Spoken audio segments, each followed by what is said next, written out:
Hey everyone, my name is Tracy, and this is my first module. And here's some personal information about me. I am the youngest of five in my family. I went to K-State, and so did my husband. I always knew I wanted to be a teacher. I loved my teachers. I was very impacted by my second grade teacher, my third grade teacher. So I always knew I wanted to be an elementary teacher.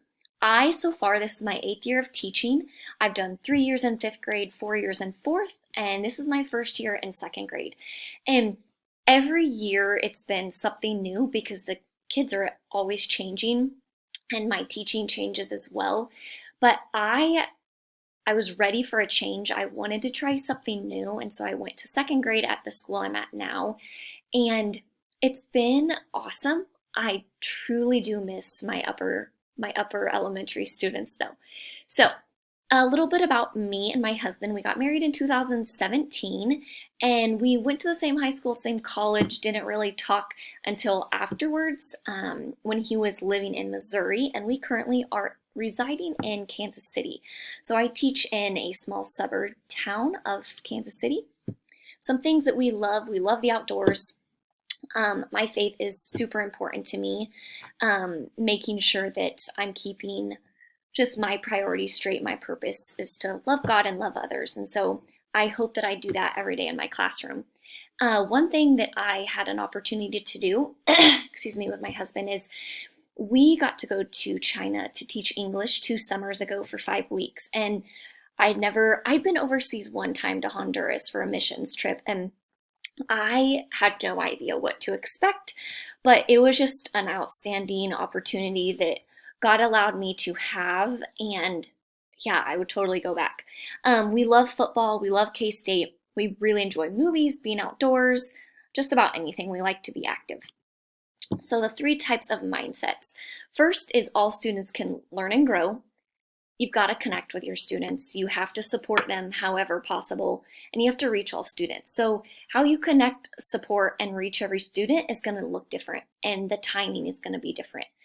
So, it does take time, but I think as educational leaders, we all work together, and that's our focus. How can we help every child learn, and how can we see them progress and support them in that? Second, teacher collaboration over isolation. This is so important to me. Working together. I've had schools where this is super important, and then I've had schools where you kind of shut the door and you're on your own. And that's hard. Just knowing that the mission isn't the same, or I don't know, just not having the support from one another, that can be very noticed by parents and the community and even students. And so I think we all have to remember why we're doing it and open our doors. On the website, it said that we read, it said that the smartest person in the room is the room.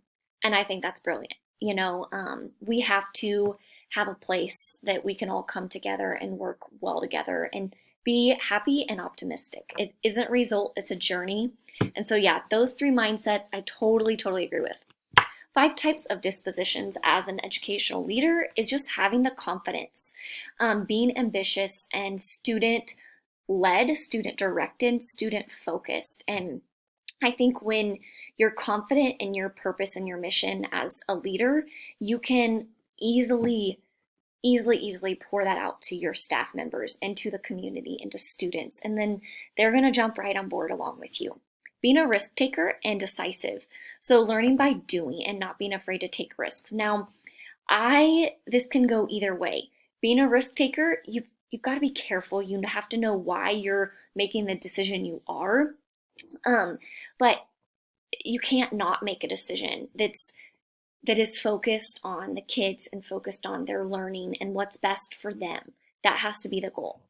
Having a sense of humor and just a lightheartedness about you.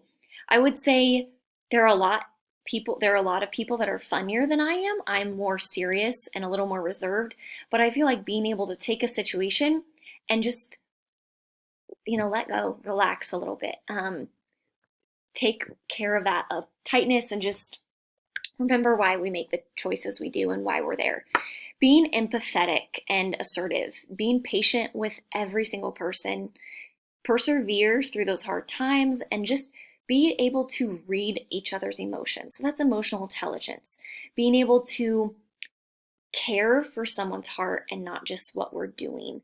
It's, yeah, gotta be able to care for one another, love one another, and being a learner, making sure that everyone knows that you're still learning. It's not set in stone, that as a school, we're continuing to improve because that's what we ask of our students. So going to workshops and talking to other schools, what are they doing? What's working? What's not? We're all working together. If we would have that, just a bridge that we can work together and not just, that's a different school, we're not a part of it, and come together more as a community of educational leaders and just education. 3 types of practice. So being focused and prioritize, making sure you have the important goals. Why are we doing what we're doing? Having that foundation, because everything comes from the ground up. And so, yeah, having all of that set in stone. Number 2, examining feedback and data, talking to your staff members. What are their perceptions? What's their point of view? Talking to parents, students, just being honest and be able to be vulnerable with one another. Because if there isn't that open communication, you don't know what people feel. You don't know how they feel about the culture, what we're doing as a staff, but also the data. Why are we collecting data? Why are we doing what we're doing?